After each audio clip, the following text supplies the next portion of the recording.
तो आज हम लोग देखते हैं वैद्युत प्रतिरोधकता क्या है, यानी वैद्युत प्रतिरोधकता के गुण अथवा इसकी परिभाषा देखते हैं हम। दो तरह से क्वेश्चन पूछता है, हाई स्कूल और इंटर में क्वेश्चन ज्यादा पूछता है कि वैद्युत प्रतिरोधकता के गुण अथवा निर्भरता किन बातों पर निर्भर करता है। तो इसमें पहला आ जाएगा वैद्युत प्रतिरोधकता के गुण निम्नलिखित या बातों पर निर्भर करता है। दोस्तों इसका पहला आ जाएगा, हम लोग देखते हैं नंबर 1, किसी चालक का प्रतिरोध। किसी चालक का प्रतिरोध उसके लंबाई के समानुपाती होता है। तो पहला होता है हमारा इसका गुण, किसी चालक का प्रतिरोध उसके लंबाई के समानुपाती होता है।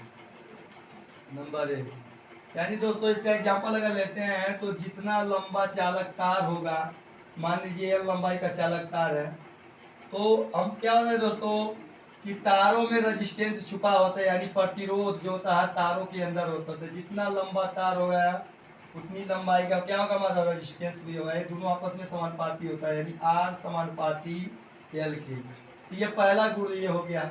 जहाँ आर इक्वल टू, अगर आर हटाते हैं दोस्तों यहाँ के एल होता है, जहाँ के इक्वल टू स्थिरांक 1 माना जाता है, इसलिए आर समानुपाती एल के। दोस्तों पहला ये हो गया हमारा। दूसरा इसमें पूछता है नंबर 2, किसी चालक का प्रतिरोध उसके अनुप्रस्थ काट क्षेत्रफल एरिया के व्युत्क्रमानुपाती होता है। एग्जाम्पल से दोस्तों देखते हैं, जैसे हम लेते थे एक तरह से पटेटो, यानी आलू का जो कटा हुआ हिस्सा दोस्तों होता है, हमको इस तरह एरर में दिखाई देता है, इस तरह दिखाई देता है। तो कटे हुए भाग के क्षेत्रफल एरिया के व्युत्क्रमानुपाती होता है, यानी प्रतिरोध जो होता है उसके क्षेत्रफल एरिया के व्युत्क्रमानुपाती होता है। तो उसका दोस्तों हम इसका दूसरा निर्भरता देखेंगे, किसी चालक का प्रतिरोध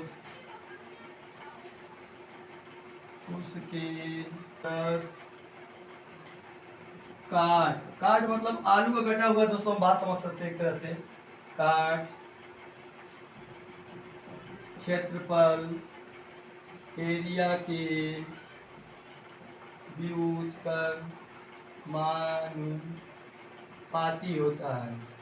यानी दोस्तों ये हमारा हो जाएगा आर व्युत्क्रमानुपाती 1 क्षेत्रफल एरिया के। यहाँ दोस्तों अगर इसको हम आर को हटाते हैं तो हम बताएं अभी यहाँ के नियतांक आ जाएगा 1/a के, इसलिए इसका हमारा हो जाएगा आर इक्वल टू 1 एरिया के, यानी ये दूसरा गुण हो गया। और इसका तीसरा गुण का प्रतिरोध उसके प्रकृति पर भी निर्भर करता है। तो तीसरा 3-4 जो हम इसको लिख सकते हैं कि किन बातों पर निर्भर करता है, इसकी प्रतिरोधकता के गुण क्या है। तो किसी चालक का प्रतिरोध उसके लंबाई के समानुपाती होता है, किसी चालक का प्रतिरोध उसके अनुप्रस्थ काट क्षेत्रफल के एरिया के व्युत्क्रमानुपाती होता है। तीसरा दोस्तों हम लिख सकते हैं, किसी चालक का प्रतिरोध उसके प्राकृतिक पर भी निर्भर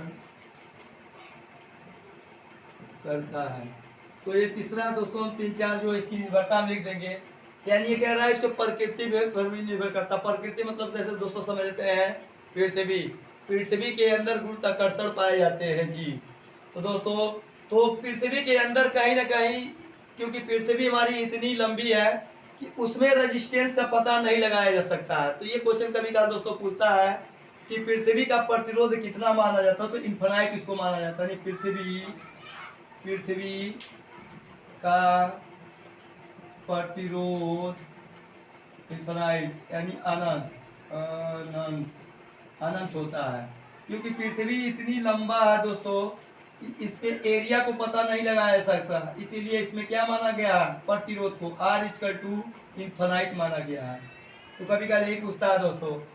अब इसके बाद हम अगला टॉपिक आप लोग को लेकर आएंगे, सेल्स और बैटरी को और आगे हम बढ़ाएंगे।